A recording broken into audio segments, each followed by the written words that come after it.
నమస్కారం. TG9 news తెలుగుకి స్వాగతం. హెడ్లైన్ చూద్దాం. తొలి దశ సార్వత్రిక ఎన్నికలకు 62.37% పోలింగ్. 19వ రోజుకు చేరుకున్న జగన్ మేమంతా సిద్ధం బస్సు యాత్ర.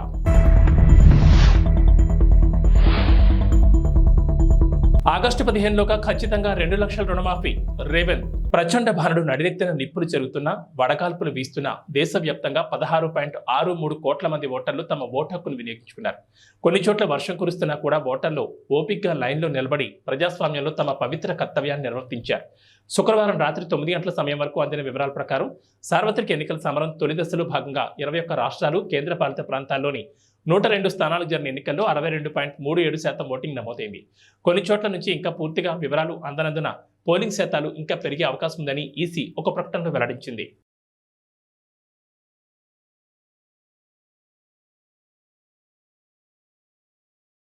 వైసీపీ ఆధ్వర్యంలో చేపట్టిన మేమంతా సిద్ధం బస్సు యాత్ర ఇవాటికి 19వ రోజుకు చేరుకుంది. యాత్రలో భాగంగా సీఎం జగన్ ఇవాళ ఉదయం 9 గంటలకు గొడిచెర్ల నుంచి బస్సు యాత్రను కొనసాగిస్తున్నారు. నక్కలపల్లి, పులపర్తి, యలమంచలి బైపాస్ మీదుగా అచ్యుతాపురం చేరుకుంటారు. అక్కడ భోజనం చేసి నర్సింగపల్లి మీదుగా సాయంత్రం చింతపాలెంలో ఏర్పాటు చేసిన బహిరంగ సభలో పాల్గొంటారు. అనంతరం బయ్యవరం, కత్తింకోట, అనకాపల్లి బైపాస్, అస్కపల్లి మీదుగా చెన్నైపాలెం చేరుకుని రాత్రికి అక్కడ బస చేస్తారు.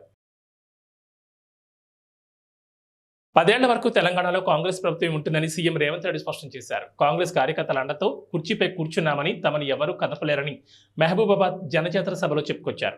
ఆగస్టు 15 లోపు రైతులకు 2 లక్షల రుణమాఫీ చేసి చూపిస్తామన్నారు ముఖ్యమంత్రి రేవంత్ రెడ్డి. భద్రాద్రి రాముడు సాక్షిగా మాట ఇస్తున్నట్టు చెప్పారు. ఎన్నికల కోడ్ వచ్చి రుణమాఫీ చేయలేకపోయామని అన్నారు. రైతులకు వడ్లకు క్వింటాలకు 500 బోనస్ ఖచ్చితంగా అందిస్తామన్నారు. ఎన్నికల్లో వచ్చిన వాగ్దానాలన్నీ ఖచ్చితంగా కాంగ్రెస్ ప్రభుత్వం అమలు చేస్తుందని చెప్పారు. కేసీఆర్ గానీ 10 ఏళ్ళు గద్దె మీద ఉన్న మోడీని ఎందుకు గద్దె దించమంటలేడు? మిత్రులారా, మీరు ఆలోచన చేయండి. 100 రోజుల్లో నేను ఇన్ని పనులు చేసిన, ఇంకా చేయాల్సినవి ఉన్నాయి. ఇవాళ ఎన్నికల కోడ్ వచ్చింది కాబట్టి ఇవాళ రైతు రుణమాఫీ నేను చేయలేకపోయినా. అందుకే ఈ నారాయణపేట గడ్డ మీద నుంచి తెలంగాణ రైతాంగానికి 69 లక్షల రైతులకు నేను మాట ఇస్తున్నా. ఆగస్టు 15 తారీఖు లోపల 2 లక్షల రూపాయల రైతు రుణమాఫీ చేసి తీరుతా. ఎట్లయితే నారాయణపేట కొడంగల్ ఎత్తిపోతల పథకం పూర్తి చేసినో, ఎట్లయితే ఆర్టీసీ ఉచిత ప్రయాణం ఇచ్చినో, ఎట్లయితే 500 రూపాయలకు సిలిండర్ ఇచ్చినో, అట్లనే 15 ఆగస్టు లోపల 2 లక్షల రూపాయల రైతు రుణమాఫీ చేస్తా. ఏకకాలంలో మొత్తంలో మీకు రుణమాఫీ చేసే బాధ్యత నాది. మీ బిడ్డను నేను. చేనేత కార్మికులకు చెల్లించాల్సిన బకాయిలు 50 కోట్లను రాష్ట్ర ప్రభుత్వం విడుదల చేసింది. గత ఏడాది బతుకమ్మ చీరలకు సంబంధించి అప్పటి బీఆర్ఎస్ ప్రభుత్వం దాదాపు 351 కోట్ల బిల్లులు చెల్లించలేదు. దీంతో వేలాది మంది కార్మిక కుటుంబాలు ఆందోళన దిగాయి. మంత్రి పొన్నం కార్మికులతో చర్చించి బకాయిల విషయాన్ని ప్రభుత్వం దృష్టికి తీసుకెళ్లారు. దీంతో ప్రభుత్వం ఆర్థిక వెసులుబాటును దృష్టిలో పెట్టుకుని 50 కోట్లు రిలీజ్ చేసింది. దీంతో వేలాది మంది కార్మికులకు ఊరట కలగనుంది. అదేవిధంగా రాష్ట్ర ప్రభుత్వం గడిచిన 3 నెలల్లో సమగ్ర శిక్ష అభియాన్ యూనిఫామ్ల తయారీకి సుమారు 47 కోట్లు అడ్వాన్స్గా చెల్లించింది. నూలు కొనుగోలు, సైజింగ్కు 14 కోట్లు విడుదల చేసింది. గత ఏడాది వేసవిలో మొత్తం 6,369 అదనపు ట్రిప్పులు నడిపామని, ఈసారి ఆ సంఖ్యను 9,111కు పెంచామని రైల్వే శాఖ తెలిపింది. అత్యధికంగా పశ్చిమ రైల్వే నుంచి 1,878 ట్రిప్పులు ఉండగా, వాయువ్య రైల్వే నుంచి 1,623, దక్షిణ మధ్య రైల్వే నుంచి 1,112, తూర్పు మధ్య రైల్వే నుంచి 1,003 తర్వాతి స్థానాల్లో ఉన్నాయి. మీడియా కథనాలు, సోషల్ మీడియా ప్లాట్ఫామ్లు, railway integrated helpline number 139, passenger reservation system వంటి వేదికల నుంచి సేకరించిన సమాచారం ఆధారంగా డిమాండ్ను అంచనా వేసినట్లు రైల్వే శాఖ వెల్లడించింది. డిమాండ్కు అనుగుణంగా మరిన్ని రైళ్లు ట్రిప్పులను పెంచుతామని వెల్లడించింది. ప్రయాణికుల భద్రత, త్రాగునీటి లభ్యత, రద్దీ నియంత్రణ చర్యలు తీసుకోవాలని ఉన్నతాధికారులను రైల్వే శాఖ ఆదేశించింది.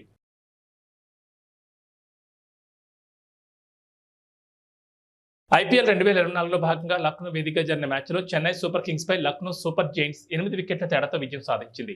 చెన్నై విధించిన 177 పరుగుల లక్ష్యాన్ని కేవలం 2 వికెట్లు కోల్పోయి 19 ఓవర్లలో ఛేదించింది. వరుస బాటంలకు ఫుల్ స్టాప్ పెట్టడమే కాకుండా చెన్నై వరుస విజయాలను అడ్డుకుంది. కేఎల్ రాహుల్ కెప్టెన్సీతోనూ బ్యాటింగ్తోనూ ఆకట్టుకున్నాడు. భారీ లక్ష్యాన్ని ఛేదించే క్రమంలో లక్నో ఓపెనర్లు కేఎల్ రాహుల్, క్వింటన్ డికాక్ ఆదినించే దూకుడుగా ఆడారు. లీడింగ్ రన్స్ చేయడమే కాకుండా కీపింగ్తోనూ ఆకట్టుకున్న KL Rahul player of the మ్యాచ్గా నిలిచాడు.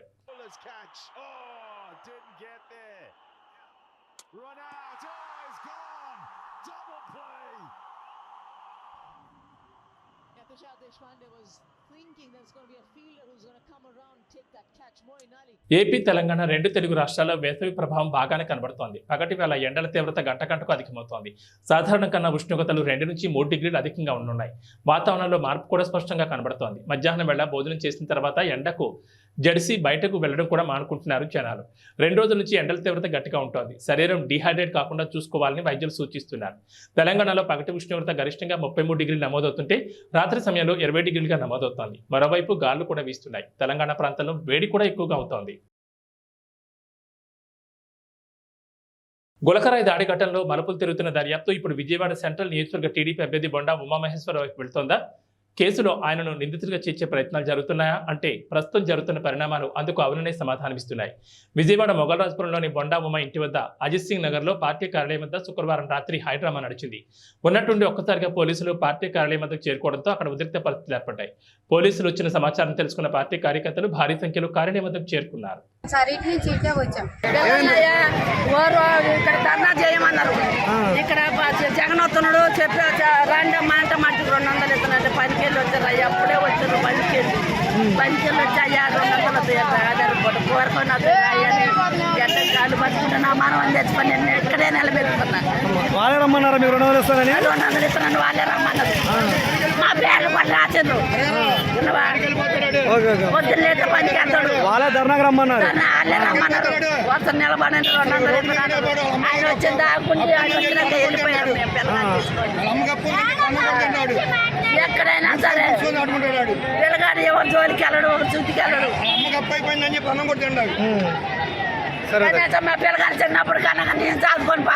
జలగన్న జగన్ కు ఇదివరకు ఇచ్చిన ఒక్క ఛాన్సే చివరి ఛాన్స్ కావాలని టీడీపీ అధినేత చంద్రబాబు అన్నారు. తోపిడి విధ్వంసమే సీఎం జగన్ నైజమని మండిపడ్డారు. అధికారం కట్టబడితే వ్యవస్థను నాశనం చేస్తాడన్నారు. గత 5 ఏళ్లలో 5 లక్షల కోట్లు దోచుకున్నాడని, దోపిడీ సొమ్మంతా విదేశీ బ్యాంకుల్లో దాచుకున్నాడని ఆరోపించారు. ప్రజాగళ యాత్రలో భాగంగా శుక్రవారం కర్నూలు జిల్లా ఆలూరు, అనంతపురం జిల్లా రాయదుర్గం నియోజకవర్గ పరిధిలో కనేకరలో జరిగిన భారీ బహిరంగ సభలో ఆయన ప్రసంగించారు. జగన్ రెడ్డి శవరాజకీయాలు చేస్తూ లాభపడాలని చూస్తున్నాడన్నారు. గత ఎన్నికల్లో కోడికత్తి డ్రామా ఆడాడు, ఇప్పుడేమో గులకరాయి డ్రామా ఆడుతున్నాడన్నారు. జెండాలు కొన్ని దించాలి, అందరూ కూడా జెండాలన్నీ దించాలి, అన్ని పార్టీల జెండాలు దించాలి, వెనకనోళ్ళు కనపడాలి, మళ్ళీ ఎగిరేద్దాం. అందరూ కూడా జెండాలు కిందికి దించాలి. ఎంఆర్పిఎస్, తెలుగుదేశం, బీజేపీ, జనసేన అన్ని జెండాలు దించాలి. ప్లీజ్ జెండాలు దించమా. మీరు కూడా తమిళలో ప్లే కార్డు కూడా జనసేన పవన్ కళ్యాణ్ ప్లే కార్డు కూడా దించండి, మళ్ళీ ఎగిరేద్దాం. నాకు అనంతపురం కొత్త కాదు, రాయదుర్గం అంతకంటే కొత్త కాదు. ఈరోజు నేను వచ్చింది ఎన్నికల్లో మీ అందరిలో ఒక చైతన్యం తేవాలని. 5 సంవత్సరాలు ఒక సైకో పరిపాలనలో ఏమి నష్టపోయామో చెప్పడానికి ఇక్కడికి వచ్చాను. ప్రజా చైతన్యం కోసం ఇక్కడికి వచ్చాను. నేను ఎక్కడికి పోయినా నా జీవితంలో ఎప్పుడూ చూడని స్పందన చూస్తున్నాను. ఇది రాష్ట్రానికి శుభ సూచకం. తమిళలో ఈరోజు నేను ఆలూరుకు వచ్చాను.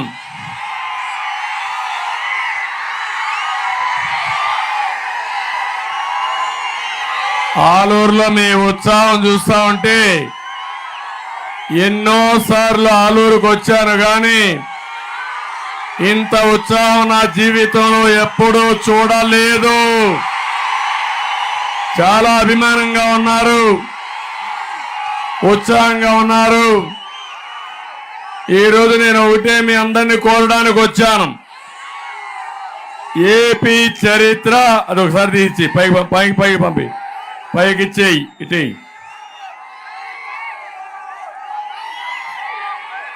ఇప్పుడే మా తమ్ముడు ఎండిపోయిన వరి పంట తీసుకొచ్చి ఈ ప్రభుత్వం వల్ల, నీళ్లు లేని దాని వల్ల, కరెంటు లేని దాని వల్ల నా పంట పూర్తిగా పోయింది, దిక్కులేని వాడైపోయాను ఒక రైతు బాధపడే సంఘటన.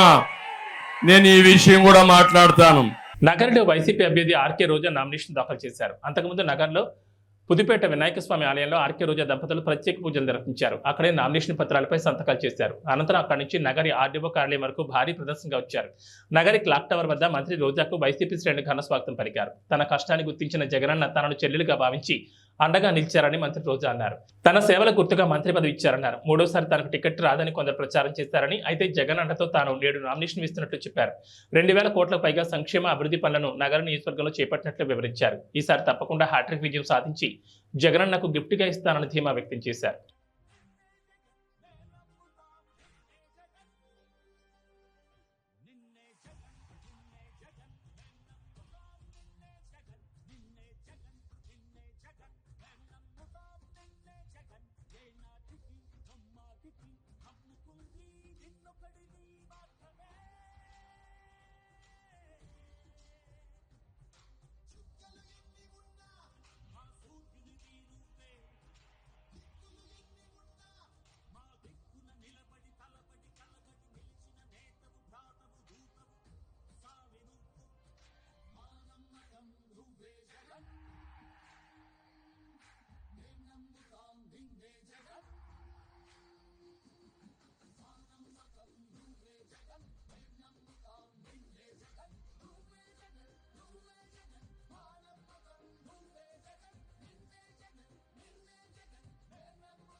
పెదకూరపాడు నియోజకవర్గంలో అభివృద్ధి చేశారంటేనే నన్ను నమ్మి ఓటు వేయండి అని ఎమ్మెల్యే నంబర్ శంకర్రావు అన్నారు. అమరావతి మండల కేంద్రంలో ప్రచారం నిర్వహించారు. ఈ సందర్భంగా మాట్లాడుతూ 2019లో ఒక ఛాన్స్ ఇచ్చారు, 2024లో మరో ఛాన్స్ ఇస్తే రాష్ట్రం మన నియోజకవర్గంలో మరింత అభివృద్ధి చెందుతుందని శంకర్రావు అన్నారు. ఫ్యాన్ గుర్తుపై ఓటు వేసి వైసీపీని గెలిపించాలని పెదకూరపాడు నియోజకవర్గ ప్రజలకు, నాయకులకు, అభిమానులకు పేరు పేరున అభ్యర్థించారు. కిలోమీటర్లు మనకోండి 7 సీ పోర్టులు తయారు చేస్తున్నాడు. అవి కనుకొస్తే మనకి ఇన్కమ్ రావడానికి ఎక్కువ అవకాశం ఉంది. ఆయన చేసే పనులు చాలా మంచి పనులు. రాబోయే రోజుల్లో మంచి ఇన్కమ్ వస్తుంది ఆంధ్రప్రదేశ్ కి. మరి ఐటీ రావాలంటే ఇక్కడ వాతావరణం క్లైమేట్ మనకి బాగా లేనప్పుడు ఇక్కడ రాదు, ఐటీ రాదు. అన్ని చోట్లకి ఐటీ రాదు. చంద్రబాబు చెప్పేది నేనే ఐటీని సృష్టించారని చెప్తున్నాడు. మరి ఇక్కడ ఎందుకు పెట్టలేకపోయారు? 14 సంవత్సరాలు సీఎం గా ఉన్నాడు. వైజాగ్ లో ఎందుకు పెట్టలేదు? విజయవాడలో ఎందుకు పెట్టలేదు? తిరుపతిలో ఎందుకు పెట్టలేదు? హైదరాబాద్ అనేది ఆయన చెప్పే మాటలు ఇవన్నీ నేనే సృష్టించాను. హైదరాబాద్ నేచురల్ గా గ్రోత్ అది. ఐటీ అనేది అక్కడ కుదిరింది, వచ్చేసింది అంతే. అన్ని రాష్ట్రాలు వచ్చారు, అక్కడ కుదిరింది. బెంగళూరు కుదిరింది, మద్రాసు కుదిరింది, పూణే కుదిరింది. మిగతా రాష్ట్రాలు కుదరలేదే. బాంబే కుదరలేదే, కలకత్తా కుదరలేదే, ఢిల్లీ కుదరలేదే. ఈయన చెప్పేవన్నీ గ్రాఫిక్స్, ఈయన చెప్పేదంతా అబద్ధాలు.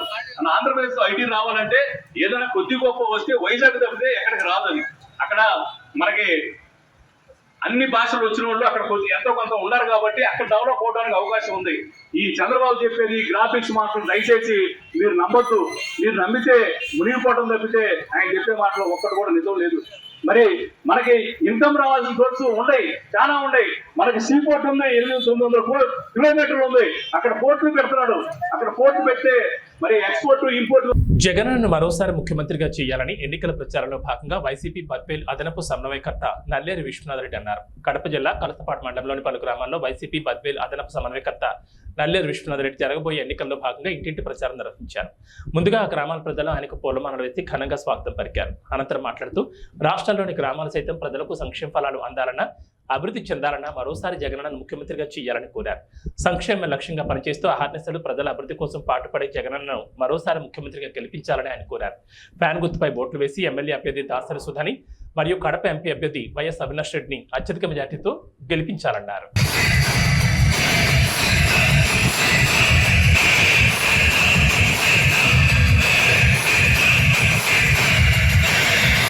పంచాయతీ ఉన్నటువంటి ముదిరెడ్డిపల్లె, లింగారెడ్డిపల్లె గ్రామస్తులకు,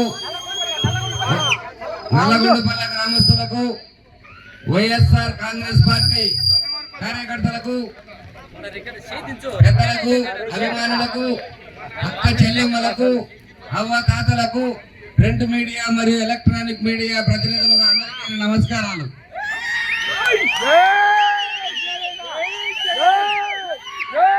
ప్రచారంలో భాగంగా నాకు ముదిరెడ్డిపల్లె రావడం చాలా సంతోషకరమైన విషయం. ఎందుకంటే ముదిరెడ్డిపల్లెతో గత నాకు 30 సంవత్సరాల నుంచి వ్యాపార రీత్యా కానీ, స్నేహితపరంగా కానీ, రాజకీయ కానీ అవినావ సంబంధం ఉంది. అందుకే నేను ధన్యవాదాలు తెలుపుకుంటూ సంతోషపడుతున్నాను.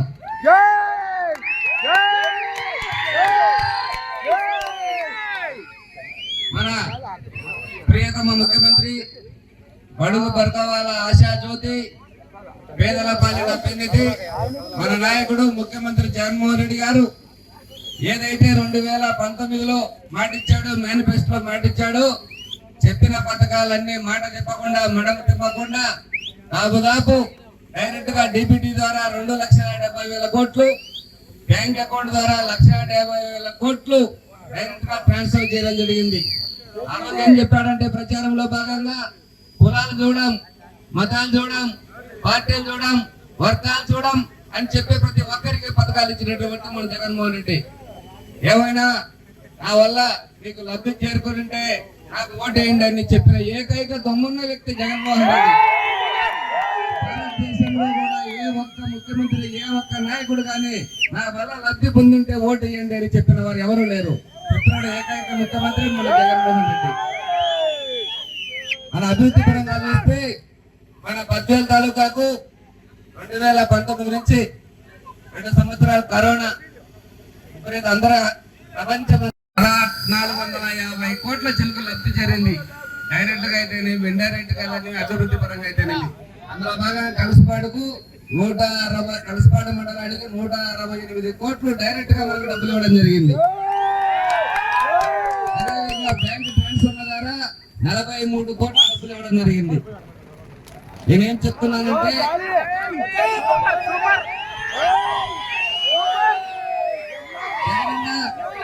ఎలక్షన్ లో నవరత్నాల్లో భాగంగా విద్యా వైద్యానికి ఎక్కువ పీట వేశాడు.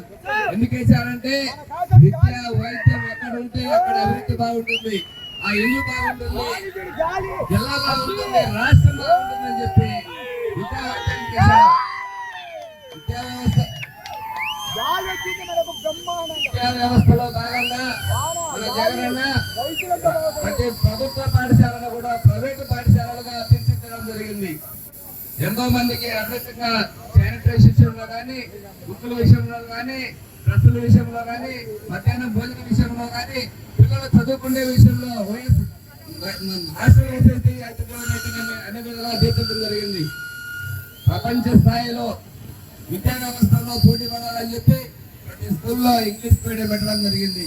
అంతేకాకుండా Eiffel, TOEFL, IB, CBSE syllabus కూడా పెట్టడం జరిగింది. తర్వాత ఇంకొక పోతే ఆరోగ్యపరంగా ఎదుర్కొంటే ఇంత ముందు మనకు ఆరోగ్యశ్రీ కేవలం 10 లక్షల రూపాయలు, ఇప్పుడు తెలంగాణ వచ్చిన తర్వాత 25 లక్షల రూపాయలు పరిమితి చేయడం జరిగింది. లేకపోతే ప్రతి హెల్త్ రాష్ట్ర వ్యాప్తంగా 10,000 హెల్త్ క్లినిక్ పెట్టి ప్రతి ఇంటికి ఒక ఫ్యామిలీ డాక్టర్ కూడా ఏర్పాటు చేయడం జరిగింది. అంతేకాకుండా తెలంగాణ ముఖ్యమంత్రి అయిన తర్వాత ఏకంగా 17 మెడికల్ కాలేజీలు పెట్టి 100,000 మంది డాక్టర్లను ప్రకటించడం జరిగింది. మన బద్వేల్లో డయాలసిస్ సెంటర్, ఇన్ని రోజులు మనం ఎక్కడైనా కిడ్నీతో చుట్టూ డయాలసిస్ ఢిల్లీలో పరిస్థితి. ఈ రోజు బద్వేల్లో కూడా డయాలసిస్ ఏర్పాటు చేయడం జరిగింది. ప్రభుత్వ విప్ ఎమ్మెల్యే గ్రంథి శ్రీనివాస్ భీమవరం నియోజకవర్గానికి వైసీపీ ఎమ్మెల్యే అభ్యర్థిగా నామినేషన్ దాఖలు చేశారు. అయితే ఎమ్మెల్యే గ్రంథి శ్రీనివాస్ నామినేషన్ దాఖలు చేస్తున్నారనే సమాచారం ప్రజలకు తెలియడంతో ఎవరికి వారు వేలాదిగా తరలివచ్చారు. వారి రాకతో భీమవరం జనసంద్రంగా మారింది. ఒక విధంగా చెప్పాలంటే ముఖ్యమంత్రి జగన్మోహన్ రెడ్డి ప్రజా సంకల్ప యాత్రలో పాదయాత్ర చేసినప్పుడు జనాదరణ ఎలా ఉందో నేడు ఎమ్మెల్యే గ్రంథి శ్రీనివాస్ కు ప్రజాదరణ అలా ఉందని చెప్పొచ్చు. పట్టణంలో మెయిన్ రోడ్డుతో పాటుగా ఏ రోడ్డు చూసినా ఆయన అభిమానులు ఎదురేగి మరీ ఆయనకు మద్దతు పలికారు. నామినేషన్ దాఖలు సందర్భంగా ఎమ్మెల్యే గ్రంథి శ్రీనివాస్ ఉదయమే భీమవరం ఎలవేల్పు మావుళ్ళ అమ్మవారిని దర్శించుకుని ప్రత్యేక పూజలు నిర్వహించారు. ముందుగా ఆలయ పరిధిలోని వినాయకుడికి పూజలు నిర్వహించారు. అనంతరం పద్మావతి వెంకటేశ్వర స్వామిని దర్శించుకున్నారు. తనకు మద్దతు పలకడానికి ఇంటికి వచ్చిన వేలాది మంది అభిమానులతో ఆయన కరచాలనం చేశారు. పాదయాత్ర చేసుకుంటూ ఆర్డీఓ కార్యాలయానికి చేరుకుని ఎన్నికల అధికారి ఆర్డీఓ శ్రీనివాస్ రాజులకు నామినేషన్ పత్రాన్ని అందించారు.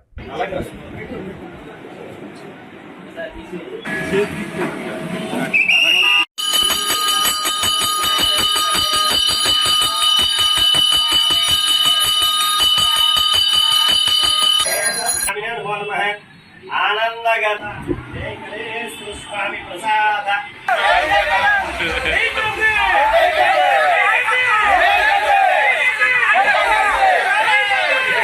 తీసుకోండి.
బాగా జరిగింది. దానికి అవ్వదు. దానికి అడ్డం పెట్టేది అరకే కరెక్ట్. భూమి మీద తీసుకోవాలి.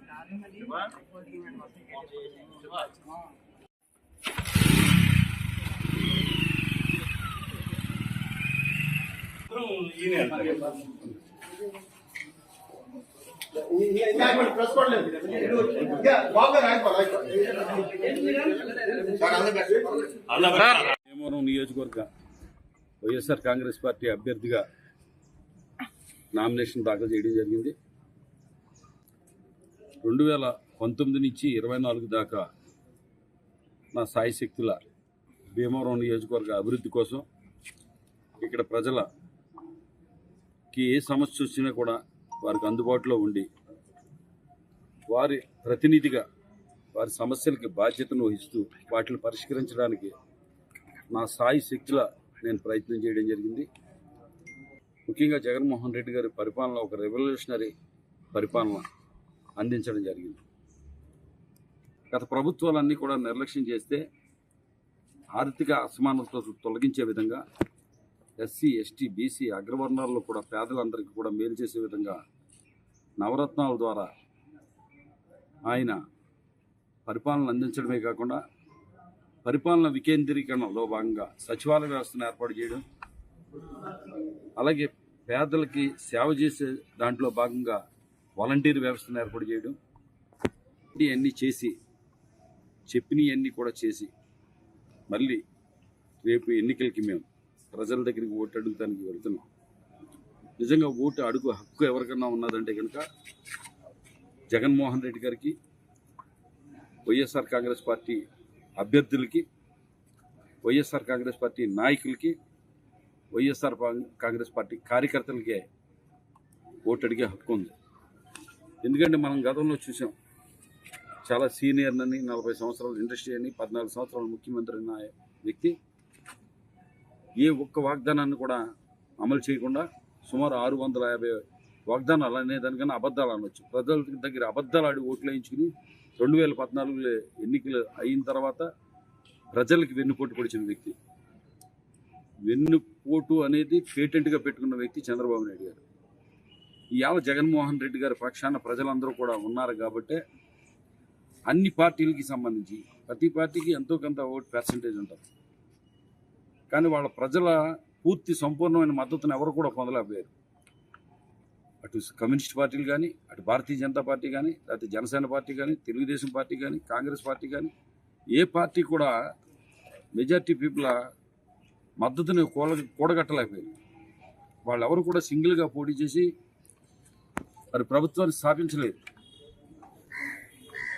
నిజంగా ప్రజాస్వామ్యంలో ఉన్న వెసులుబాటుని ఆసరాగా చేసుకుని అందరం కలిపి ఒకళ్ళ మీద యుద్ధం చేస్తామంటే అది నిజంగా ఒకడి మీదకి 10 మంది కలిపి యుద్ధానికి వెళ్తుంటే మన సమాజంలో ఎవరైనా న్యాయమని అంటారా? ఇందులో ప్రజలకు మంచి చేసిన పార్టీ మీద ఇంతమంది కలిసి దాడి చేసి ఏదో రకంగా ప్రజల మనిషిని, ప్రజల ప్రభుత్వాన్ని ఓడించాలని కోరుకుంటున్నారంటే కనుక అది ప్రజల మీద దాడిగానే భావిస్తాం. ఇవాళ రాష్ట్ర ప్రజలందరూ కూడా అలా భావించి జగన్మోహన్ రెడ్డి గారి వెంట నడిచి మళ్ళీ మన ప్రభుత్వం, వైఎస్ఆర్ ప్రభుత్వం, జగన్మోహన్ రెడ్డి గారిని మన ముఖ్యమంత్రిగా చేసుకోవడానికి సిద్ధంగా ఉన్నారని చెప్పి తెలియజేసుకుంటాం. ఇవాళ నామినేషన్ వేసానని చెప్పండి. ఇళ్ల పట్టాలు ఇవ్వకుండా నల్లమేలు రామకృష్ణారెడ్డి కోర్టులో కేసు వేసి అడ్డుకున్నారని, ఇది నిజమని నిరూపిస్తే ఈ క్షణం పోటీ నుండి తప్పుకోవడానికి నేను రెడీ అని, నిరూపించకపోతే పోటీ నుండి తప్పుకోవడానికి మీరు రెడీనా అని నల్లమేలు ప్రశ్నించారు. ఈ విషయంపై నల్లమేలు నుండి ఇప్పటికే లీగల్ నోటీస్ ఎమ్మెల్యే అందుకున్నారు. అదే ఆ పట్టాల గురించి తప్పుడు ప్రచారం చేస్తున్నారు. నేను కోర్టులో వేసాను. నేను ఇప్పుడు మీ ఎదురుగా ఛాలెంజ్ చేస్తున్నాను. మీరు అడగండి ఆయన. నేను కోర్టులో వేసినట్టు ఆయన నిరూపించగలిగితే నేను ఇవాళ పోటీని తప్పుకుంటాను. నిరూపించలేకపోతే ఆయన తప్పుకుంటాడేమో అడగండి. మేము వచ్చిన తర్వాత మీకు పట్టాలు ఇచ్చే బాధ్యత నాది.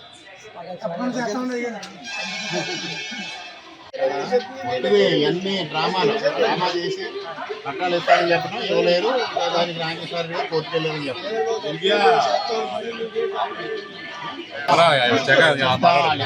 ఇవన్నీ అబద్ధాలు చెప్తారు. చేతగానే తను ఏంటంటే మీ వేసిన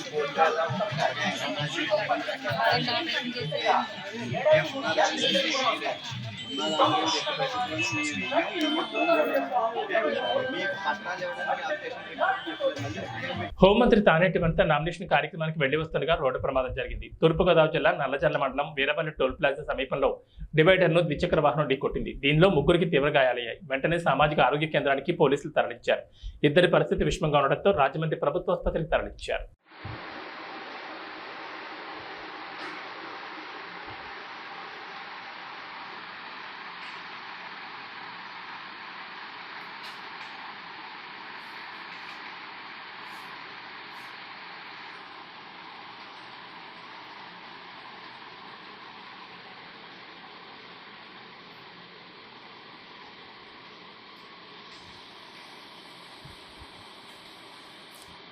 పిఠాపురంలో ఉన్న మన నిజమైన లోకల్ హీరో మన వంగా గీత మీకు మంచి చేస్తుందని ముఖ్యమంత్రి జగన్ అన్నారు. Local hero versus cinema hero ఎన్నికల్లో మీ ఓటు లోకల్ హీరోకే వేయాలని సీఎం జగన్ అన్నారు. పిఠాపురంలో ఉన్న ప్రతి ఒక్కరూ ఆలోచన చేయమని కోరుతా ఉన్నాను. లోకల్ హీరో కావాలనా లేకపోతే సినిమా హీరో కావాలనా అని ఆలోచన చేసుకోమని కోరుతా ఉన్నా. అక్కకు ఓటేస్తే ఎప్పుడు మీతోనే ఉంటుంది, మీకు మంచి చేస్తుంది. నేను కూడా దగ్గరుండి మంచి చేయిస్తాను అక్కతో. కానీ సినిమా హీరోకు మాత్రం ఓటు వేస్తే ఓటు వేయించుకున్నంత సమయంలో మాత్రమే ఇక్కడ ఉంటాడు. జ్వరం వచ్చినా కూడా తాను మళ్ళీ హైదరాబాద్కి వెళ్ళిపోతాడు. గుర్తుపెట్టుకోని మీ అందరితో కూడా కోరుతా ఉన్నాను. అక్కపై మీ చల్లని దీవెనలు ఆశీస్సులు ఉంచవలసిందిగా సవినయంగా కోరుతా ఉన్నా. ఏబీ బులెటిన్ విశేషాలు. నమస్కారం.